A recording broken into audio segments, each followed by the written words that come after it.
আল্লাহর কাছে দোয়া করবেন জাহাঙ্গীরনগরের নির্বাচনটাও যেন সুষ্ঠু এবং শান্তিপূর্ণভাবে এবং উৎসবমুখরভাবে হয়। এরকম আইন শৃঙ্খলা পরিস্থিতি হয়তো একটু খারাপ হচ্ছে, এখন আবার ভালো আছে।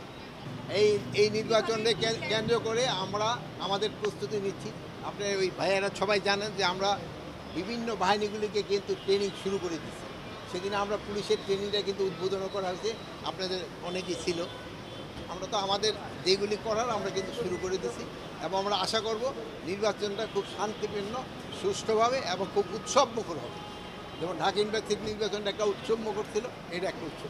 ঢাকা ইউনিভার্সিটির নির্বাচনের ক্ষেত্রে যেটা হয়েছে, এটা তো নির্দিষ্ট একটি জায়গা ছিল কিংবা জনবলের বিষয়টি ছিল। এখানে যেহেতু ওই সময় ক্ষেত্রে জাতীয় সংসদে অনেক, স্যার, সেই সময় আবার আমাদের জনবল অনেক বেশি থাকবে।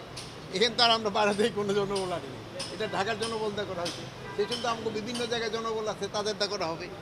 প্লাস সেনাবাহিনী তো আমরা এখানে কোনো নেই, সেসব প্রায় 80,000 সেনাবাহিনী থাকবে। তারপরে আপনার নৌবাহিনী থাকবে, আপনার এয়ারফোর্স থাকবে, বিমান বাহিনী থাকবে, তারপরে আপনার সেই সময় বিজিবি থাকবে, র্যাব থাকবে, আনসার থাকবে, আর আমার পুলিশ বাহিনী তো থাকবে।